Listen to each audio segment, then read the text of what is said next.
Hey, what's up, guys? It's Bakes here, and thank you for joining me for day number 3 of my 31 Days of Horror. This is watching and reviewing 31 horror movies for 31 days, all through the month of October. Today's movie is a killer shark film, which was a cool one to add to the lineup for this year's 31 Days because I used to annually do a Shark Week special on my channel, so every year review a killer shark movie in Shark Week. But I feel like I haven't done that for a while just because I keep forgetting when Shark Week is. It's not an actual holiday on the calendar, so it's hard to keep track of that shit. But either way, it was cool to add one to the lineup for this year's 31 Days, and today's movie is 1999's Deep Blue Sea. So yeah, this is actually more of like a action sci-fi mixed with killer shark horror, which you actually don't get too many sci-fi action killer shark movies like this anymore. I feel like the closest thing that we've had to it over the past decade has probably been the Meg films, and they can be hit and miss with people. A lot more of the sci-fi action shark movies that we get now are like the ones that you pull from the Sci-Fi Channel, Sharknado, Sharktopus. It's always a shark cross with something else. So, yeah, it was nice and refreshing to kind of go back to an action sci-fi killer shark film where, yes, it's still not taking itself too seriously or whatever, but like it just feels a bit more like a proper real film. So I'm excited to get into this one today. Of course, directed by Rennie Harlan, who, if you're familiar with the horror genre, you should be aware of some of his films. He did Elm Street 4. He's doing the new Strangers trilogy, so a well-seasoned director for sure. This ranks pretty high for a lot of people when it comes to killer shark movies. For a long time, I didn't like this one as much as other people. It probably would have been teetering around my top 10 still. Like, a lot of people have it like in the top 5 majority of the time from, lists I've watched and whatever. For me, it was like teetering around the top 10 mark, but it was cool to go back and watch this one because it had been a little while. So let's quickly get into the plot for Deep Blue Sea so I can expand my thoughts on it. So in this movie, we're following a group of scientists and research people and whatever. They have this set up in the middle of the ocean where they have these mako sharks within their pens, and they're doing studies on them, trying to, I'm going to get the fucking science wrong, but they're trying to find a cure for Alzheimer's, and because sharks are built different and they have different brain structure and stuff. They think the cure for it is within the shark's brain. So they're doing studies on them and whatever. And there's 3 sharks in particular that have been having these studies done on them, and without giving too much away, some things have been taken a little bit too far, and now the sharks are becoming smarter and smarter, and during a cyclone, the sharks escape from their pens and start picking off the scientists within this underwater lab. So, yeah, like I said, a lot of action sci-fi mixed into this one, so excited to talk about 1999's Deep Blue Sea. So like I was saying in my intro, it had been a really long time since I last watched Deep Blue Sea, like, just off the top of my head, maybe at least half a dozen years ago, and that's like underselling it. I reckon it probably is more, but at least 6 years has passed since I last watched Deep Blue Sea, so it wasn't too fresh in my mind.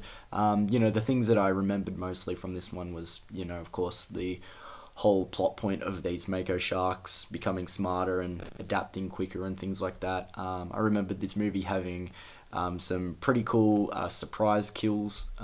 Samuel L. Jackson in it. LL Cool J was also in this movie. I remembered the parrot in the kitchen and things like that. So there was particular things I remembered about this movie, but the thing that surprised me most with this rewatch was how fucking fun it was. Like I said, it always teetered around the top 10 mark when it came to killer shark movies for myself, but like this like blew my fucking mind, like coming back to rewatch this movie. I'm like, this is a fucking ton of fun. Like, it's not perfect, it's cheesy, some things are over the top and things like that, but you heard the plot for yourself. You kind of know what to expect going into this one, but I just had a great time rewatching this movie. I had a blast, honestly.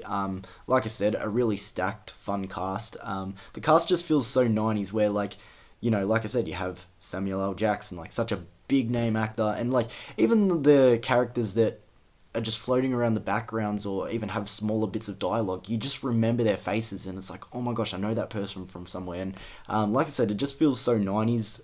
Probably not the best way to describe it, but I just feel like in the 90s you always had ensemble casts like that, where, you know, you still had those big names and whatever. You had some names that maybe weren't quite mainstream yet, but were coming up to that point. And then again, like I said, just familiar faces. So I really like the cast in this one. Another thing that like really stood out to me was the sets and designs of this underwater facility. Like, it was incredible.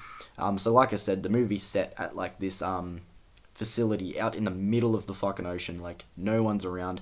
You've got like these pens, and that's how they keep the sharks in. There's like these big cages underneath so they can swim around, and it just looks like a floating lab.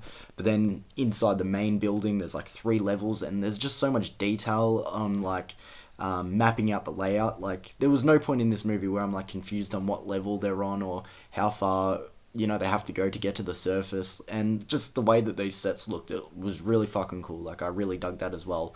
The sharks look decent enough. You know, there's some scenes where they use real footage of sharks, and then in some other scenes it's CGI, and then in others it's practical. So it's a mix on what you kind of get, but overall, you know, it's nothing that, you know, makes me, you know, upset or like, oh, it takes me too far out of it. It's kind of, again, what you expect with a film from 1999.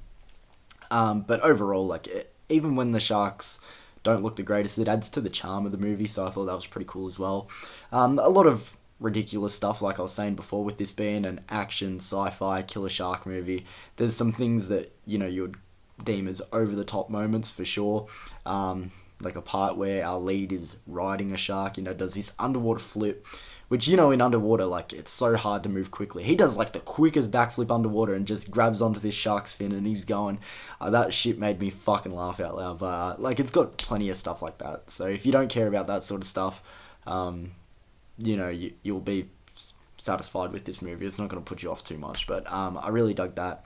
I've said before, I'm not massive on action in my horror movies, and even so much like sci-fi. I'm not massive on sci-fi horror, but I can put up with it a little bit more because I feel like horror and sci-fi lean into each other a little bit more, have that little bit more in common. But I'm not massive on my action, but I just, yeah, I really dug the movie. Like, I really had a good time rewatching this one, and it's kind of crazy that I had put this one off for so long, because it's not like I remembered it being, you know, a bad movie or something that I didn't care for. Like I said, I would have always had it floating around my top 10 range, but I think this is a comfortable top 10 killer shark movie, and I know I'm probably not saying anything that's going to blow people's mind, because like I said, I feel like a lot of people would agree with that. But again, it was massive fun to go back and rewatch this movie. It might be a little bit of a in the moment, fresh in my mind, but I'm gonna give Deep Blue Sea an 8 out of 10. Like, I had a great time going back to this movie. Like, it was a lot of fun. Yes, there's some cheesy stuff and, you know, some things that you might need to suspend your disbelief with, but at the end of the day, like, I was entertained from start to finish. I was just brought in for the ride from the word go. So yeah, Deep Blue Sea from the year 1999. That is day number 3 of my 31 Days of Horror. Again, I'll link it in the description below if I forget, but I have actually posted the lineup of movies that I'm covering this year for my 31 days, so if you want to follow along with me and watch the movies as we go, I'll link that in the description below if I remember. If I forget, just let me know in the comments and I can do that for you. It should be posted on my YouTube shorts anyway, but either way, day number 4 coming up tomorrow. Off the top of my head, you know what, I'll keep it a secret for if you don't want to know, but if you do want to know, like I said, I'll link it in the description below. But thank you for joining me for day number 3, and I'll see you then tomorrow.